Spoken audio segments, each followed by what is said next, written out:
These 4 young police officers have no idea they're walking into an ambush. Not all of them would survive. He shot Rachel, I believe. I think she's dead.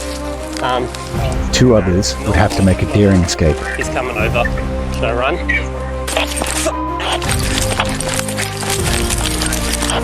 On this remote property in Queensland, Australia, occurred one of the biggest tragedies in recent memory. It was a barbaric and destructive crime,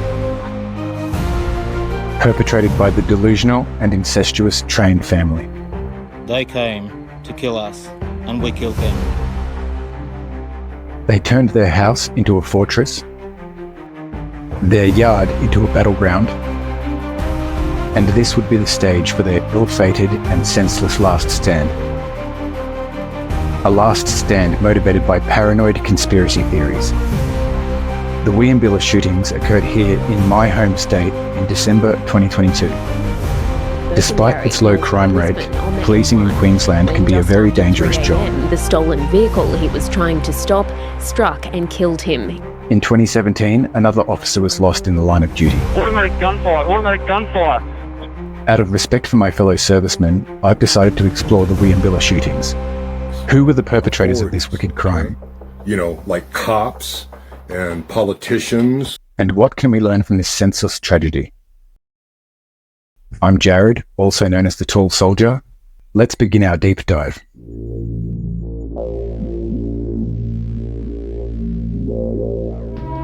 The year is 1975 and the scene is Queensland, Australia.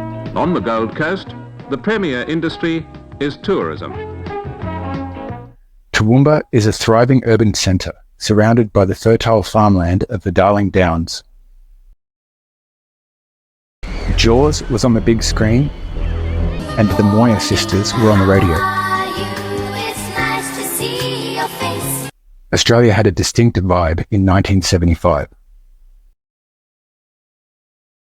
Gareth Daniel Train was born on the 18th of February 1975 in Toowoomba. He was one of 4 children to Ronald and Gwyneth Train. Looking at the family album, the boys who were 2 of 4 children look like any happy family. His younger brother, Nathaniel Charles Train, was born on the 21st of May 1976.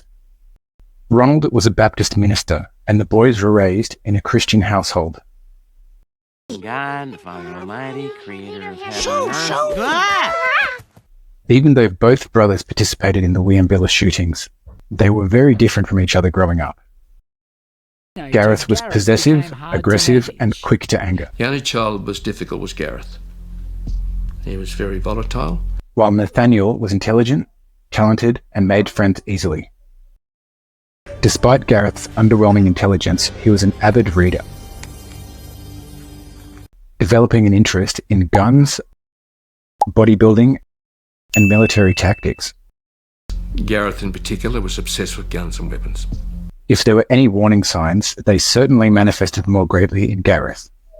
In the early 90s, when Nathaniel and Gareth were teenagers, Ronald had a falling out with his church congregation. He established his own church and began to recruit followers. Amongst these followers was the teenaged Stacey Christoffel and her family. By virtue of being in the same church, she started to spend a lot of time with the Train brothers. Her interest in the younger brother Nathaniel soon turned romantic. In 1995, Ronald married them at the Toowoomba Baptist Church, and Gareth was the best man. Now newlywed, Stacey and Nathaniel would study teaching in hopes of a better life. Gareth would attempt to join the military but would be rejected. In the Australian Army. He instead took an interest in conspiracy theories. Failed to join the army, started obsessing about conspiracy theories. Never a good sign. By the late 90s, Nathaniel and Stacey had a home and 2 young children, Madeline and Aiden. Nathaniel and Stacey's daughter Madeline has spoken publicly, so that's where a lot of these details come from. I love the people they were, not who they became. When the children were young, the troubled and directionless Gareth moved in with them. Did you know that Stacey had gone on then to marry Gareth? No. Absolutely no idea. Stacey began to drift away from Nathaniel and gravitate towards Gareth. In the year 2000, Nathaniel and Stacey divorced, and Gareth took on the role as primary carer to the children. Around this time, Nathaniel and Stacey both graduated as teachers, and Nathaniel would go off his separate way. They ask you how you are, you just have to say that you're fine when you're not really fine. For the next 15 years, Stacey would work teaching jobs all around Queensland with Gareth and the kids in tow. They would leave behind them a wake of disturbing incidents. Gareth kept pig dogs, and he would often sit in a chair and watch them mate. What is your major malfunction, numbnuts? He would make a show of butchering wild boar in full view of the school and children. He would be sporadically employed, mostly because Stacey got him a job at the school. These jobs never seemed to last because of his aggression and controlling nature. Very difficult to control, very overpowering. And because of all this, they were never in the same place for long. In 2015, Gareth and Stacey purchased a house at 251 Waynes Road, Wieambilla. Wieambilla is about a 30-minute drive from Chinchilla, a town with a police station, hospital, and other amenities. The cluster of homesteads out at Wieambilla are known as the blocks. Large blocks of land, off-grid, and they often attract a certain type of antisocial resident. Residents see their privacy as either a blessing or a right not to be violated by authorities.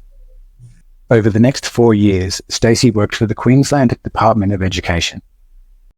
The children were now adults and had moved out to start their own lives. Nathaniel was living in far north Queensland, 17 hours away from Wieambilla. He had climbed the ranks to principal and was now in the company of a loving partner.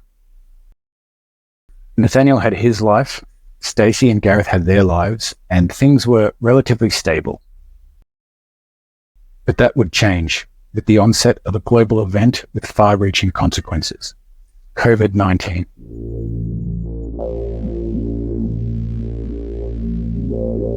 COVID-19 first gained global attention in December 2019 with the outbreak in Wuhan, China. 10 elderly Queenslanders have passed away after testing positive for COVID.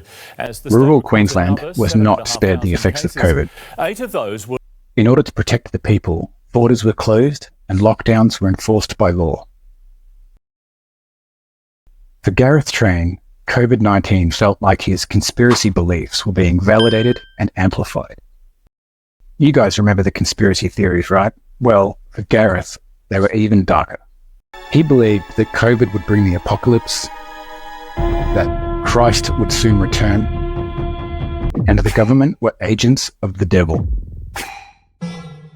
As the government intensified their vaccine mandates, the paranoia deepened. It was now personal. Gareth and Stacey both came to believe that their communications were being monitored. While engaging in online conspiracy discussions, Gareth and Stacey befriended a Donald Day Jr. This Donald guy was a real piece of work. He was a loner, no doubt. Weird.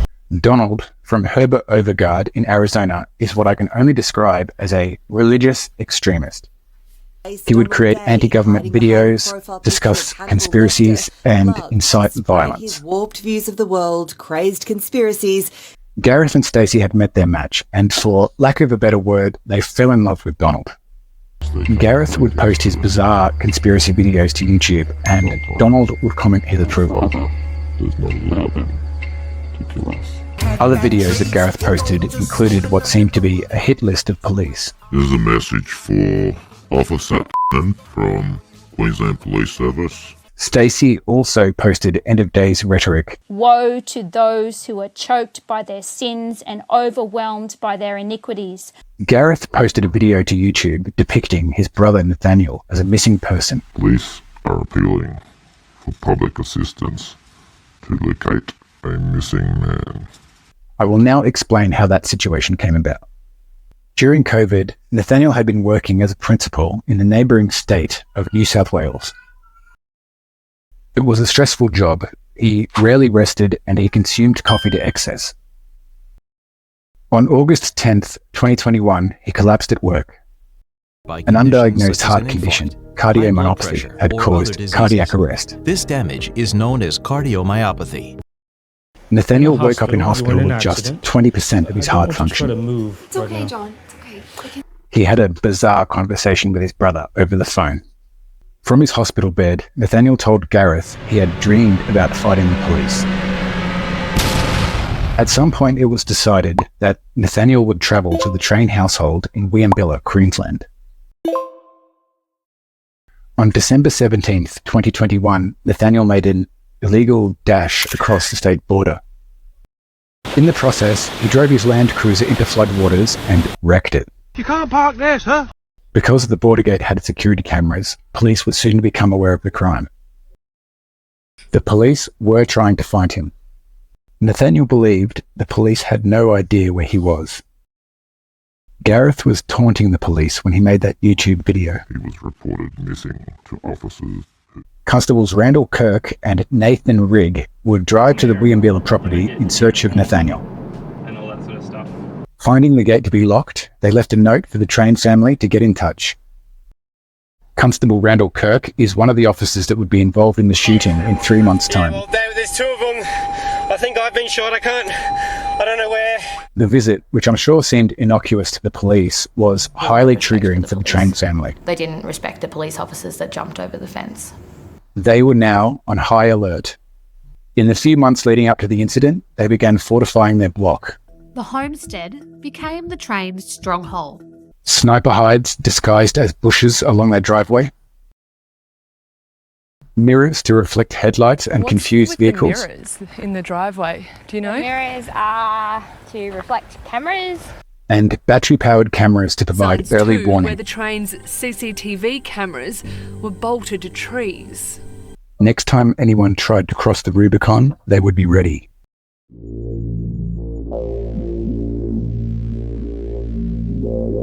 Truthfully, finding Nathaniel wasn't a priority for the police. That would change when Nathaniel's ex-wife had become concerned for his welfare. Police in the neighbouring state of New South Wales were contacted and a missing persons report was made. On December 12th, the day of the shooting, New South Wales Detective Senior Constable Tim Montgomery called Chinchilla Police Station. He was hoping local Queensland police could visit 251 Waynes Road, the Train property, and ask about Nathaniel. At Chinchilla, Sergeant Justin Dreyer decided that because the property was one of the notorious blocks, 2 crews would be sent. 2 constables from Chinchilla, Randall Kirk and Keely Brow, both aged 28, and 2 constables from nearby Tara, Rachel McCrow, aged 29, and Matthew Arnold, aged 26. Keely Brow had been on the force just 8 weeks, and the other constables had several years of experience between them. At 3:31 p.m. they received their task, and they were soon on their way. They pulled up outside Waynes Road at 4:30 p.m. A camera was attached to the letterbox and a sign warned no entry. The decision was made to jump the gate. As the officers began jumping the gate, Constable Kirk activated his body-worn camera. Cheers. What about you, Keely, Rachel, and Matt? She's our newest first year. Oh, how new? When did you start? Just started a general case. Yeah. As you see, there's a arrest warrant for this fella. Fucking plowing through it. Moments later, the first shots rang out. It was an ambush. Nathaniel had been positioned in a sniper hide, directly to the front of the officers. The mild-mannered former principal was impossible to see. A single shot hit Matthew Arnold in the chest and he fell lifeless. Rachel McCrow dropped to her knees and aimed at the tree line to her left. She tried to radio for help, but there was no signal. More shots rang out. Rachel was hit in the back, the lower right leg, and the upper left leg, severing her femoral artery. Regardless of what happened next, she would not survive more than a few minutes. In the last few minutes of her life, she acted with bravery and dignity. She recorded "I love you" into her body-worn camera, a message to her family. She also spoke words that she knew her colleagues would find. That they had been attacked, and the gunman was now approaching her.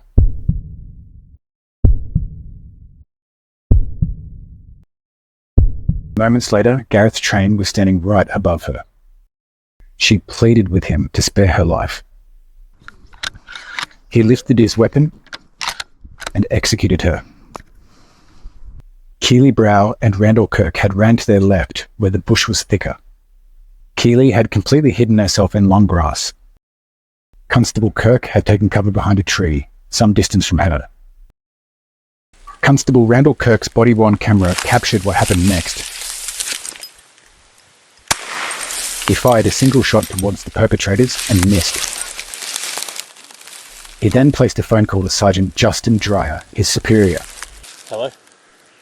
Hey buddy, what's the rep we got? He shot Rachel, I believe. I think she's dead.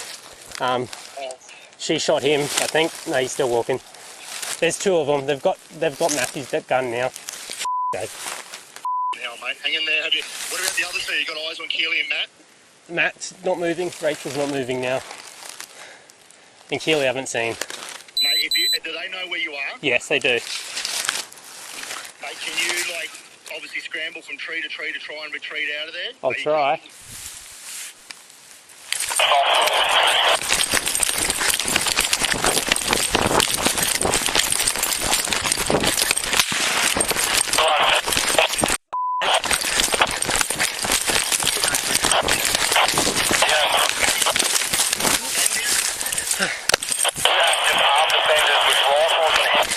They're coming, they're shooting. The other two officers.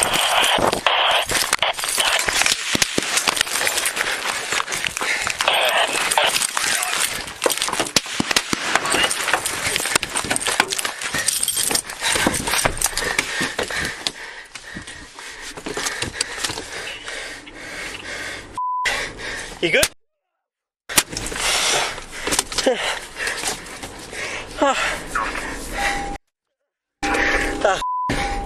I think I'm being shot. He shot in the hip, but wouldn't survive. Back at the property, Keely was lying in the long grass. Gareth and Nathaniel had lit fires to flush her out. Train brothers who've set a fire to flush her out. She could not move because that's what they wanted. They were watching her. At a neighbouring property on Waynes Road, Alan and Kerry Dare had taken note of the gunfire. They were now seeing and smelling fire. They decided that Kerry would call the emergency line. I can't see any flames, but the smoke's getting darker. And Alan would go to investigate. Alan and their other neighbour, Victor Lewis, started driving to the Train's property. Sorry, my husband's going to pick the neighbour up and they're going to investigate closer. I probably wouldn't. I'd probably just stay at home. Alan decided to film on the way to his neighbour's property. Gareth and Nathaniel had burned the remaining police car. Alan and Victor noticed a car approaching. Whoa, someone just got out of that car! Oh, shit. Right when they made the revelation that it was a police vehicle burning, a shot rang out. Alan Dare slumped to the ground. Victor was forced to leave Alan and make his retreat. Alan Dare was a good Samaritan. He was known to the Trains, and he was not even on their property. At 5:35 p.m, the wheels were turning at the highest echelons of the Queensland Police Force.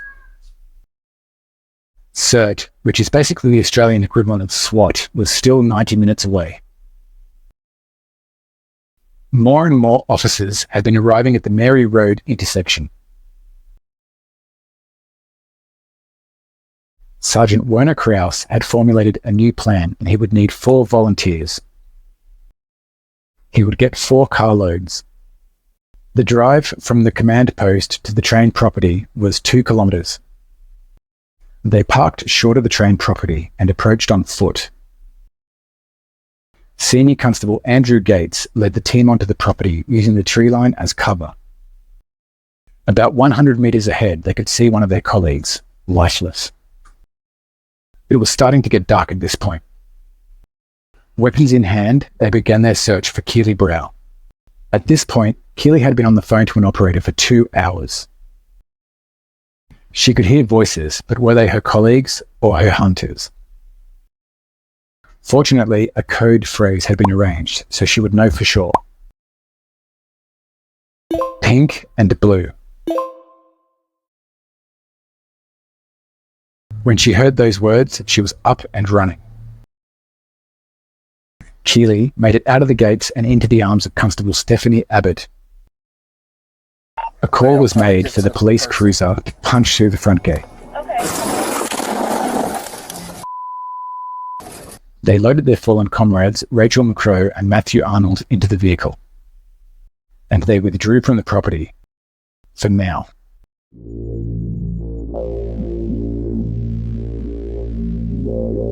By 7 p.m, Polea was circling the train property and capturing their movements. At 7:30 p.m, Stacey Train emerged from her house with coffee for her and her husband. And there they sat in the middle of a siege and recorded a video for YouTube. They came to kill us, and we killed them. If you don't defend yourself against these devils and demons, you're a coward. We'll see you when we get home. We'll see you at home, Don. Love you. The video was a message for Donald Day Jr., and he left a comment as a reply. I so wish that I could be with you to do what I do best. Those bastards will regret that they ever messed with us. At 8 p.m, 19 CERT operatives had gathered at the police forward command post. They had with them a heavily armoured Bearcat and 2 armoured vehicles. At 9:51 p.m, the instruction was given to begin negotiations with the Train family. The heavily armoured Bearcat moved down the driveway and approached the house. To the occupants of 251, this is the police. Nathan, Stacey and Garrett, guys, we need you to stop firing your weapons. The Bearcat rocked as bullets started hitting the glass. Nathaniel and Gareth had set up firing positions just outside the house. Nathaniel lay behind a thick log and Gareth behind a water tank. Both males, both armed, both discharging rounds towards white side. The trains continued to shoot and they did not acknowledge the police negotiator. At 10:32 p.m, Gareth fired at the vehicle for the last time. The CERT operator returned fire, striking him in the head. 4 minutes after her husband fell, Stacey emerged from the house to join the fight. To the female in the building, place your hands up and weapons down. As she lifted her CZ-22 rifle, a CERT operator fired back, striking her in the head. Nathaniel continued firing from his position until his rifle jammed. He's up. PI2, he's up. Take your hands off the weapon. Nathaniel stood up from cover, reached for one of the stolen pistols and aimed it. CERT fired back and dropped him. The siege was over and the Train family was no longer alive.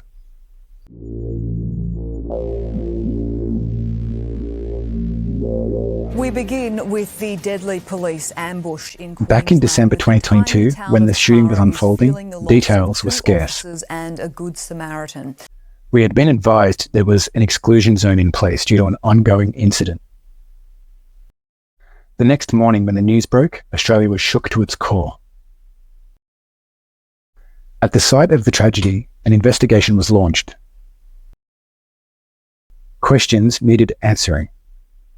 Inside the house, a stolen police first aid kit and a taser was found. A shotgun and pepper spray were also located in the house. A staggering amount of weapons and equipment were found.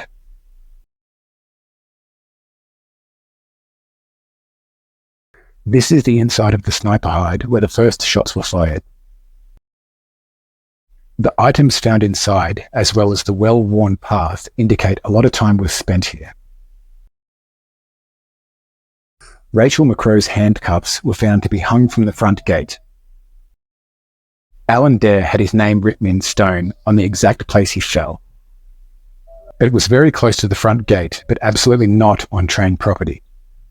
Alan Dare was a good human being, and he was just trying to help. He and his wife Kerry had been married for decades. They bought land at Wieambilla in 2003 and built a lovely home. Donald Day Jr. recorded a video responding to this incident. Our brother Daniel and our sister Jane were harassed on a regular basis by authorities in the province of Queensland. He praised and justified their actions, and he's basically out of his mind. Under the guise of a wellness check, or we're just looking for this missing person. About a year later, he was arrested for his part in the shooting. On December 1, heavily armed FBI agents arrested a man in Arizona. They called the exact crime communicating interstate threats. Constable Randall Kirk survived and had surgery to close his wound. The Queensland Police took the loss of Matthew and Rachel really hard. They received a state funeral service, which is a very high honour. I'm so proud of you for the courage you displayed in your final moments and for being the fighter that you are.